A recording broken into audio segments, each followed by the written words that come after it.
So, last time BG was here, we talked about Orlando Anderson and that whole situation. SIP.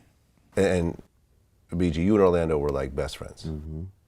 Were you and Orlando close? Man, before Orlando got killed, Orlando was just in the car driving around. I just went and got some drum machines that this dude left in the pawn shop while he was in prison. Orlando was trying to build a studio, so I told him about the drum machine that he had in the pawn shop. So instead of letting the drum machine get lost, man, Orlando just went and purchased them for him to put into a studio. This was like maybe 2 or 3 weeks before that incident happened. When he got killed? Yeah. Okay. Before he was killed, though, before the situation in Vegas happened, there was the death row chain incident. Did you know about that?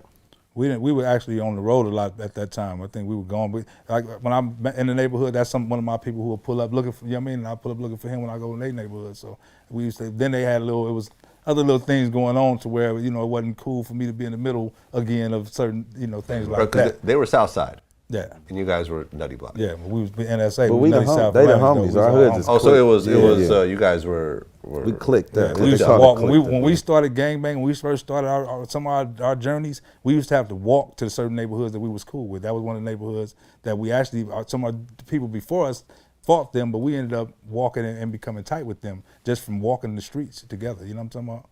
So that's how far we go back with Southside and Atlantic. We used to have to walk from your neighborhood, past your enemies' neighborhoods and everything else to get to your own neighborhood. It wasn't driving cars and everybody had a car, none of that type of shit. Did you know Keefe D? Yeah. Okay. Were you guys close? I mean, I know him just as much as I know anybody else in the streets of Compton. Got it. Okay. And somebody I know and him is actually real tight, and I used to go over there to somebody my mother, been knowing all her life. I've been knowing people all my life. I got family members that all grew up in all, on my father's side, they all grew up together. They all like family. The situation happened in Vegas where Tupac was killed after the altercation with Orlando. Since the time that you and I, BG, had that interview, the Keefe D tapes came out. Right. I think we had talked about them. We did. We talked about them, but they weren't out yet. There was just some text. Yeah, it was just some text. Like we read it here last time. Yeah. LA Times, I forgot what it was. There was text. Right. I think you were the one that put me up. Yeah, up on remember it. you pulled it up. Yeah, last I pulled it time, up. Yeah. But then the actual audio came out. I interviewed Greg Kading. Yeah, I remember. You saw that interview? Where he laid out the whole story behind how those tapes came together. Okay. It's not a deal, it's an agreement. It's known as a proffer agreement. And he's given the opportunity through a agreement between his attorney and the United States attorney to evaluate whether or not it's in his best interest to cooperate. And so that was the arrangement, that he would sit down and tell us everything we wanted to know about anything we asked, and that he had to be entirely truthful, or else he would be charged, not only for the drug crimes, but for potentially his own confession.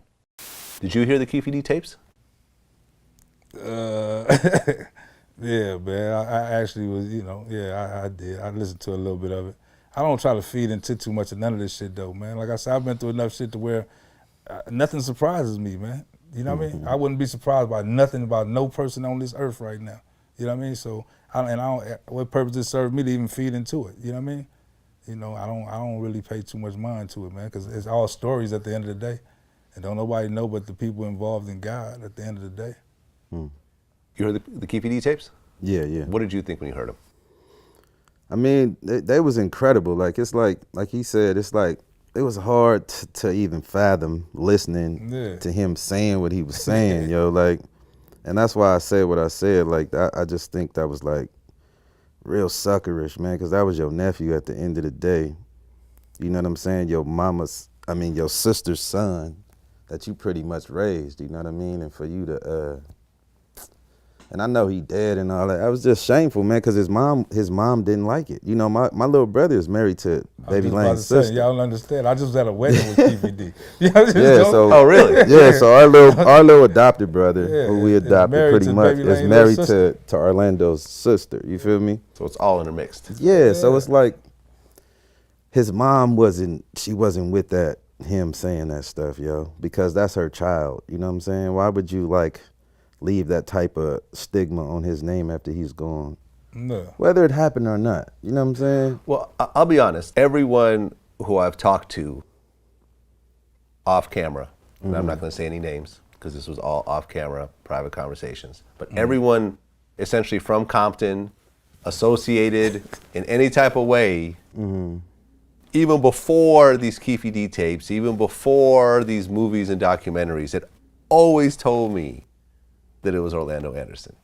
Had always told me that the most obvious story Yeah, it was a rumor, is though. what I it mean, was. yeah, That's the most obvious rumor. That's why. Right. Yeah, you know what I mean? The whole thing of, oh, Suge set him up and everything else like that, I always thought was stupid. And in fact, I even interviewed the first responder cop that showed up there. I think so. I think I saw it. You know, and he even described how When I came up in the car, I could see that there was bullet holes all in the side of the door.